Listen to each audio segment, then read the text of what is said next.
നമസ്കാരം. നമ്മൾ ഇന്നലെ ചെയ്ത സൗദി ടർക്കി പാകിസ്ഥാൻ അലയൻസിൻ്റെ വീഡിയോയുടെ ഒരു തുടർച്ച തന്നെയാണ് ഇന്ന് ചെയ്യുന്ന വീഡിയോ. ഈ വീഡിയോ ഈ ബന്ധം, ഈ റിലേഷൻ ഇന്ത്യയെയും ഇസ്രായേലിനെയും ഏത് തരത്തിൽ ബാധിക്കും എന്നുള്ളതാണ് പ്രധാനമായും ഈ വീഡിയോയുടെ കണ്ടൻ്റായിട്ട് വരുന്നത്. നമുക്ക് അറിയാവുന്നതുപോലെ ഈ മൂന്ന് രാജ്യങ്ങളിൽ പാകിസ്ഥാനുമായും ടർക്കിയുമായും ഇന്ത്യയുടെ റിലേഷൻസ് സ്ട്രെയിൻഡാണ്. ടർക്കിയുമായി നേരത്തെ നമുക്ക് പ്രശ്നങ്ങളൊന്നും ഉണ്ടായിരുന്നില്ല. ഓപ്പറേഷൻ സിന്ദൂറിൽ ടർക്കിയുടെ ബിഹേവിയറാണ് പാകിസ്ഥാനെ 100% സപ്പോർട്ട് ചെയ്തുകൊണ്ടും അവർക്ക് ആയുധങ്ങൾ നൽകിക്കൊണ്ടും ഓപ്പറേഷൻ സിന്ദൂറിൻ്റെ സമയത്ത് പാകിസ്ഥാനെ സപ്പോർട്ട് ചെയ്ത ടർക്കിയുടെ നിലപാടാണ് ടർക്കിയെ ഇന്ത്യയുടെ ശത്രുപക്ഷത്ത് ഇന്ത്യ കാണാനുണ്ടായ കാരണം. പാകിസ്ഥാൻ നമുക്കറിയുന്നത് പോലെ നമ്മുടെ രാജ്യം ഉണ്ടായ കാലം മുതൽ നമ്മളുടെ രാജ്യത്ത് നിന്ന് കാശ്മീരിൻ്റെ ഒരു ഭാഗം അടർത്തിയെടുത്തുകൊണ്ട് നമ്മളുടെ ശത്രുവായി അന്നും ഇന്നും നിലകൊള്ളുന്ന രാജ്യമാണ് പാകിസ്ഥാൻ. കാശ്മീർ നമുക്ക് തിരിച്ചു തരുന്നത് വരെ, നമ്മളും തട്ടിയെടുത്ത കാശ്മീർ തിരിച്ചു തരുന്നത് വരെ പാകിസ്ഥാനുമായുള്ള റിലേഷൻ നോർമൽ ആവാനുള്ള യാതൊരു സാധ്യതയും ഇന്ത്യയെ സംബന്ധിച്ചില്ല എന്നുള്ളൊരു വസ്തുതയാണ്. പാകിസ്ഥാൻ ആ കാശ്മീരിൻ്റെ കഷ്ണം സ്വാഭാവികമായിട്ടും ഒരു തിരിച്ചു തരാനുള്ള സാധ്യതയുമില്ല. അപ്പോൾ ഈ ബന്ധം, ഇന്ത്യ പാകിസ്ഥാൻ റിലേഷൻ എന്ന് പറയുന്നത് ഒരു സൗഹൃദ രാജ്യങ്ങളുടെ ഒരു ലെവലിലേക്ക് എത്താനുള്ള സാധ്യത കുറവാണ്. ഇപ്പോൾ നമ്മൾ നേരെ മറിച്ച് സൗദി നമ്മുടെ സുഹൃത്ത് രാജ്യമാണ്. ഇതുവരെ സൗദിയുമായിട്ട് നമ്മുടെ റിലേഷൻസ് സ്ട്രെയിൻഡ് ആയിട്ടില്ല. ഈ പാകിസ്ഥാനുമായി 2 മാസം മുൻപ് സൗദി ഏർപ്പെട്ട കരാറ് സ്വാഭാവികമായും ഇന്ത്യ സംശയദൃഷ്ടിയോടെ തന്നെയാണ് വീക്ഷിക്കുന്നത്. കാരണം പാകിസ്ഥാൻ ഉണ്ടാക്കുന്ന ഏതുതരം മിലിറ്ററി അലയൻസും ഇന്ത്യയെ സംബന്ധിച്ച് അസ്വസ്ഥത ഉണ്ടാക്കുന്ന സംഗതിയാണ്.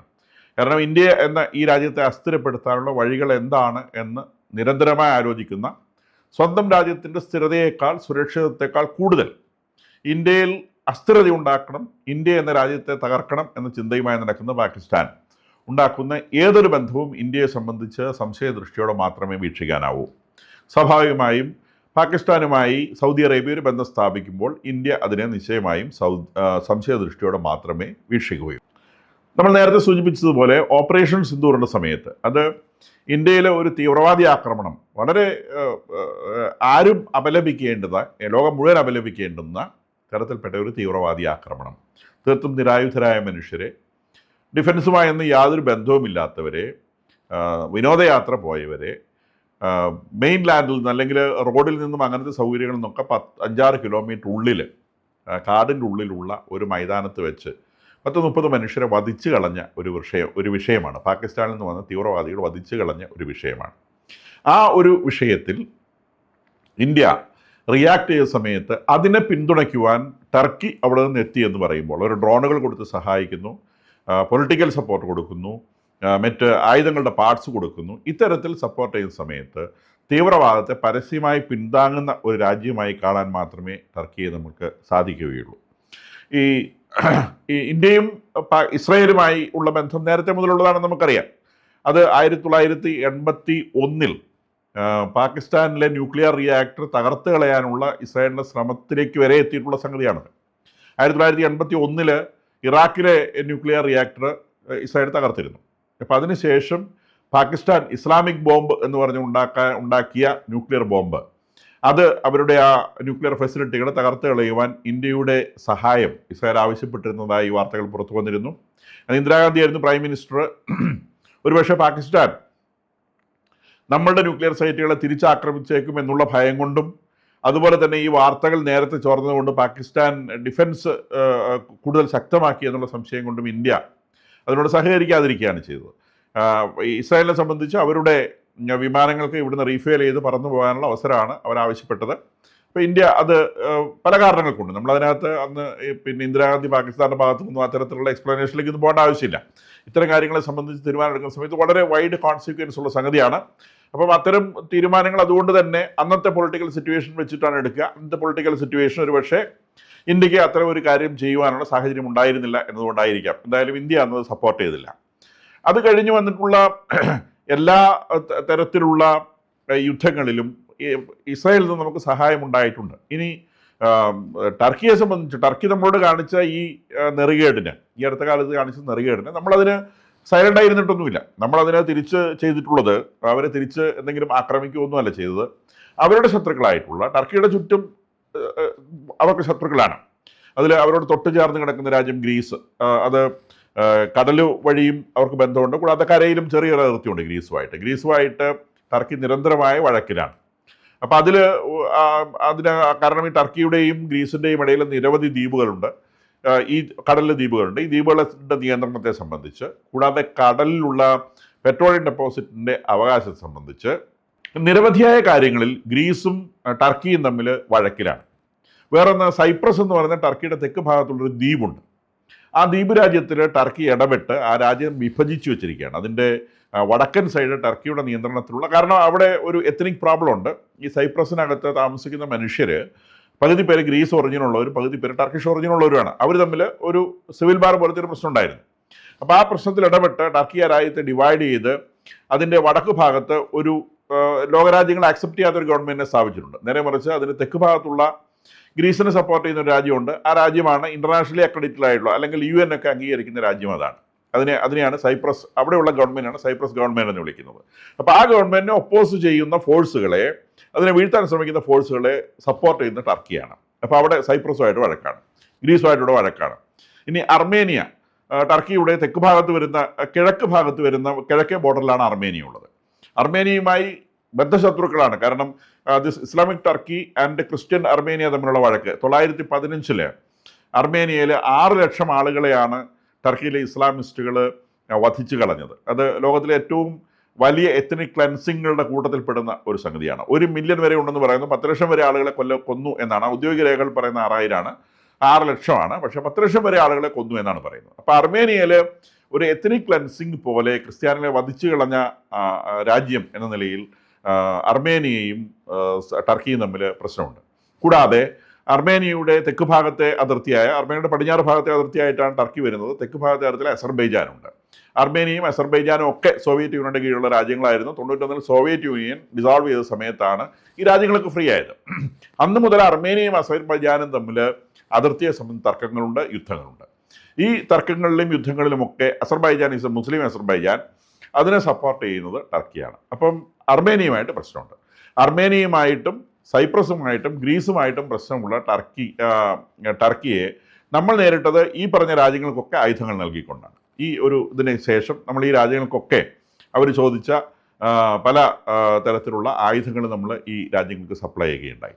അപ്പം അങ്ങനെ നമ്മൾ ഇവരോടുള്ള ആ ഒരു സംഗതി. ഇനി സൗദിയുമായിട്ട്, ഈ അടുത്ത് പാകിസ്ഥാനുമായുള്ള ബന്ധം സ്ഥാപിച്ച ശേഷം നമ്മൾ സൗദിയുമായിട്ടുള്ള ബന്ധത്തിൽ സ്ട്രെയിൻ ഒന്നും ഉണ്ടായിട്ടില്ലെങ്കിൽ പോലും നമ്മൾ യുണൈറ്റഡ് അറബ് എമിറേറ്റ്സുമായിട്ടുള്ള ബന്ധം കൂടുതൽ ശക്തമാക്കുന്നതായി നമ്മളുടെ ഇവിടെ നിന്നുള്ള ഒഫീഷ്യൽ വിസിറ്റുകളൊക്കെ വഴി സൂചന കൊടുക്കുന്നുണ്ട്. കാരണം സൗദിയും യുണൈറ്റഡ് അറബ് എമിറേറ്റ്സും തമ്മിൽ ഒരു മത്സരമുണ്ട്. ആ മത്സരം പ്രധാനമായിട്ട് യമനിൽ നടക്കുന്ന യുദ്ധവുമായിട്ടൊക്കെ ബന്ധപ്പെട്ടിട്ടാണ്. യമനിൽ നമുക്കറിയാവുന്നതുപോലെ ഒരു തെക്കൻ യമൻ വേണം എന്ന് വാദിക്കുന്ന ഒരു സുന്നി വിഭാഗമുണ്ട്. ആ സുന്നി വിഭാഗത്തെ സപ്പോർട്ട് ചെയ്യുന്നത് യുണൈറ്റഡ് അറബ് എമിറേറ്റ്സ് ആണ്. നേരെ മറിച്ച് എല്ലാം കൂടി ചേർന്നുള്ള യമൻ എന്ന് പറയുന്ന രാജ്യം ഒറ്റക്കെട്ടായി നിൽക്കണമെന്നും അതൊരു വിഭജിത രാജ്യം ആവരുതെന്നും വിചാരിക്കുന്ന ഒരു വിഭാഗമുണ്ട്. ആ വിഭാഗത്തെ സപ്പോർട്ട് ചെയ്യുന്നത് സൗദി അറേബ്യയാണ്. അപ്പോൾ അവിടെയുള്ള ആ ഒരു സ്പ്ലിറ്റിനകത്തുള്ള ഇവരുടെ പിടിവലികളും ചില ആഫ്രിക്കൻ രാജ്യങ്ങളിൽ, സുഡാൻ അടക്കമുള്ള രാജ്യങ്ങളിലെ ഇടപെടലുകളിൽ യുണൈറ്റഡ് അറബ് എമിറേറ്റ്സിനും സൗദിക്കുമുള്ള വ്യത്യസ്ത താല്പര്യങ്ങളും, കാരണം അവിടെയൊക്കെ സ്വർണ്ണമുണ്ട്. അവിടുത്തെ സ്വർണ്ണം കൊണ്ടുവന്നിട്ടാണ് ഈ യുണൈറ്റഡ് അറബ് എമിറേറ്റ്സും അതുപോലെ സൗദിയൊക്കെ ബിസിനസ് നടത്തുന്നത്.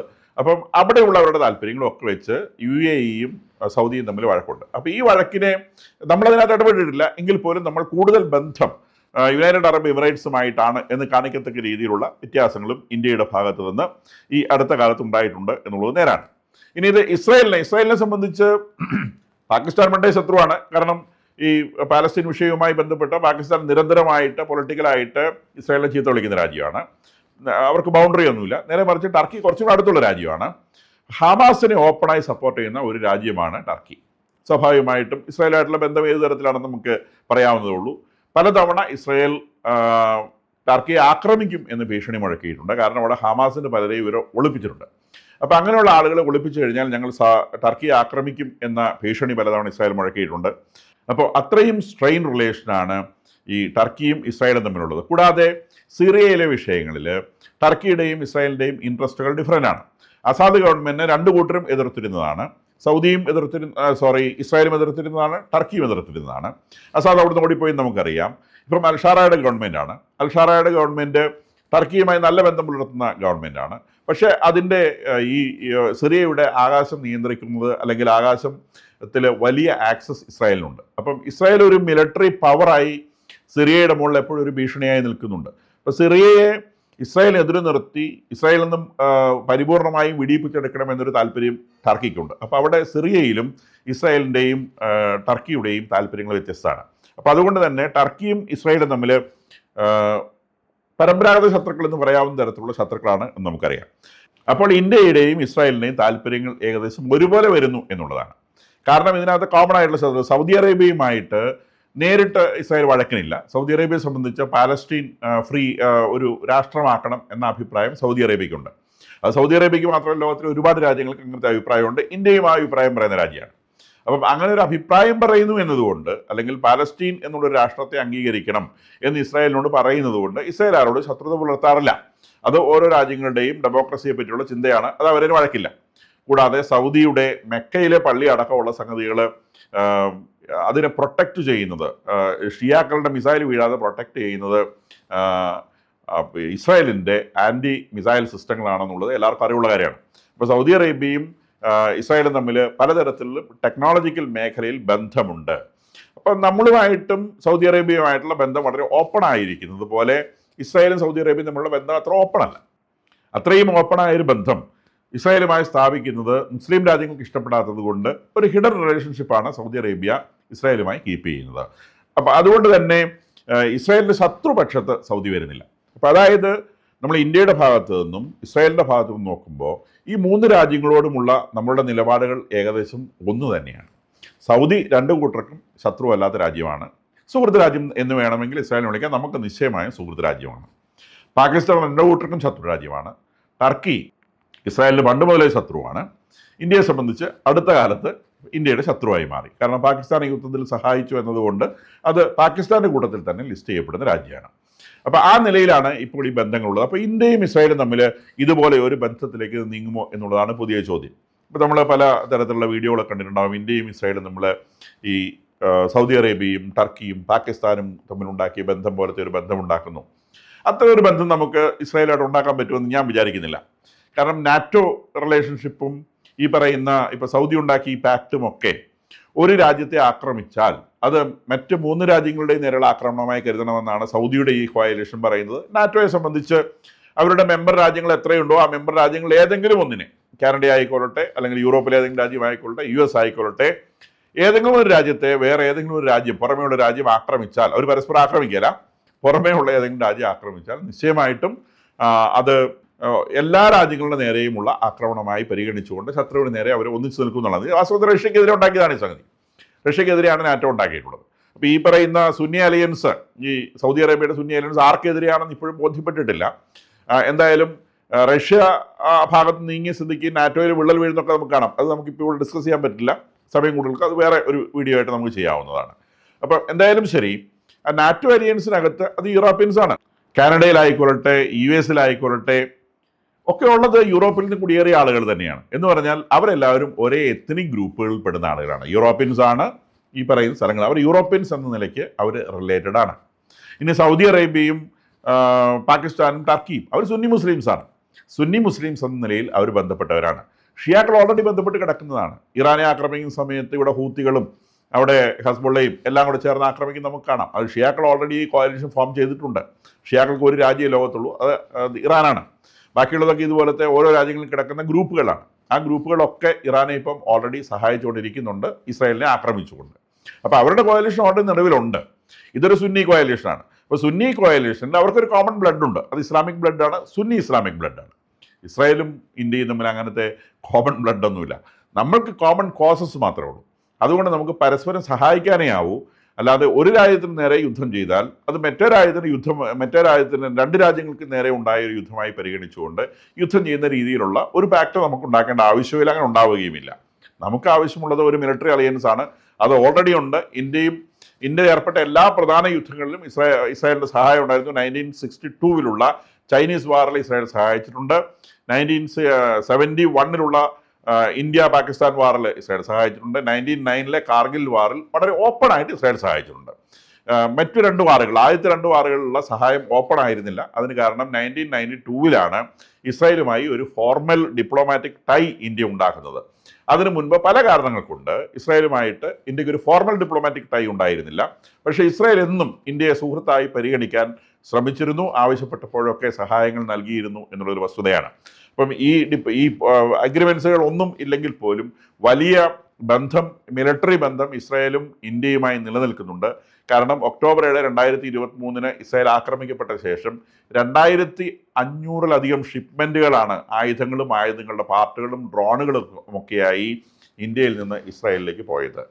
ഇന്ത്യ ഏറ്റവും കൂടുതൽ ആയുധങ്ങൾ വാങ്ങുന്ന രാജ്യങ്ങളുടെ കൂട്ടത്തിൽ മുൻപന്തിയിൽ ഇസ്രായേലുണ്ട്. അപ്പോൾ ഈ ബന്ധം നമ്മൾ സ്ട്രോങ് ആയിട്ട് ഓൾറെഡി എക്സിസ്റ്റ് ചെയ്യുന്നുണ്ട് എന്നുള്ളത് ഒരു വസ്തുതയാണ്. ഈ ചാനൽ നിങ്ങൾക്ക് യൂസ്ഫുൾ ആയി തോന്നുന്നുണ്ടെങ്കിൽ ദയവായി ഇത് സബ്സ്ക്രൈബ് ചെയ്യുക, ഫോർവേഡ് ചെയ്യുക.